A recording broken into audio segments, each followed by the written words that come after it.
Hey guys, so in my last video I told you that my Tial BOV had the wrong spring in it, so it was leaking and sucking in extra air into the intake that's unmetered.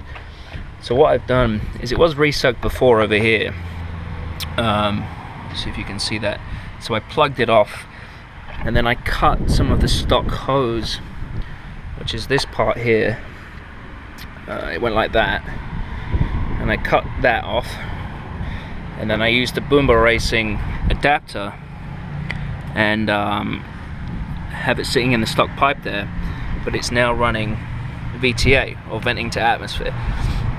But because the spring isn't strong enough, the valve is staying open on idle, and it's sucking in unmetered air into the engine, and it's clogging and bogging down and that kind of thing.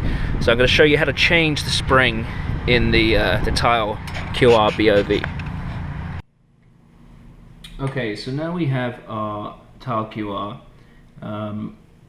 As you can see, it's the recirc fitting, and on the bottom there we have the Boomba adapter that we need. Okay, so I'm going to go ahead and undo these bolts on the top here, like so.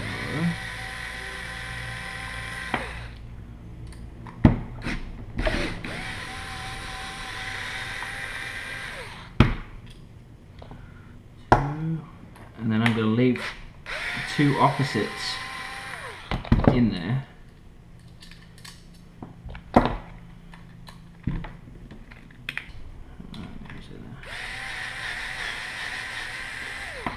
That one, and then I'm going to put pressure on it because it's under load. I don't want the whole thing to come bouncing out. So I'm keeping pressure under the screws, and then I'm going to slowly, there we go, and there is the 6 psi spring. So that is way too soft for the Evo 10. So I'm going to replace it with this yellow 11 to 12 psi spring, and you can see the difference there. The yellow one's slightly longer. So I'm going to put that back in like that, and then I'm going to put the lid on. But I have to make sure that the diaphragm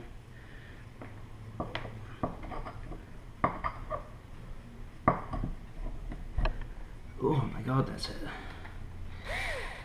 That's a lot of pressure. You have to be quick with this. I have to put that bolt in there.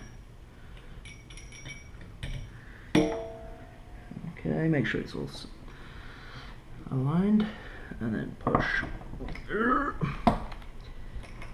Let's get that in like that, and then I'll get one in the opposite side.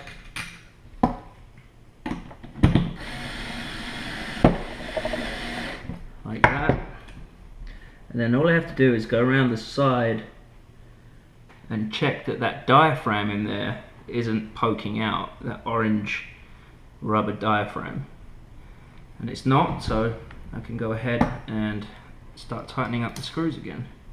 Like that. Let's pop them all in.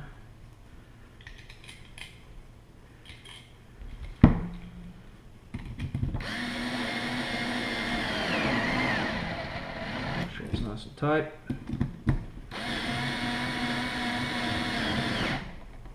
Like that.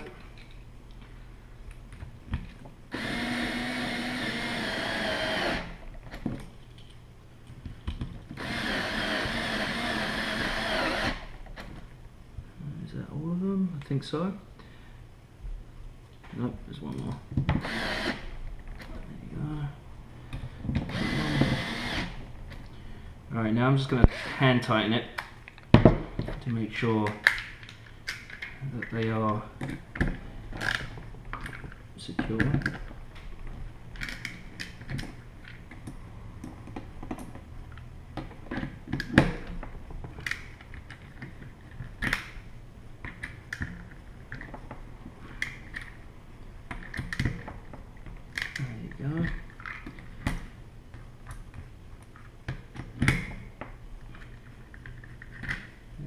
Next one. Done. Okay, so now the yellow spring is in here, which is the 11 to 12 psi spring. I wanted to go quickly through why I had the 6 psi spring. So I did a lot of research on the forums, and the spring choice was either 10 or 6, which is what I saw from most answers that were given, and a lot of them were the 6 psi spring. Now, that is all well and good if you're running this as a recirculated valve, because with the air, with that being open and air leaking into the back into the intake, even though it's leaking back into the intake, it's been metered, so your MAF sensor knows how much air is in the engine, and everything's going to be fine. Whereas if you run it vent to atmosphere, it's just leaking out or sucking air into the engine that hasn't gone through the MAF sensor and been metered. So I don't know why people recommend the 6 psi spring, but to me it seems like anyone should be getting at least a 10. I have the 11 in here just to make sure. So yeah, I'm going to go fit it to the car, and that will resolve the MAF cell that I had. So I'm going to reset the ECU and take it on a nice long drive, and hopefully everything will be great. Remember, we can get hold of Tial QRs. We are a dealer of Tial, so if you're interested, then just drop us a line and we'll get you the best price we can. And remember, you can find all how-tos and guides and everything all on RawEvo.com.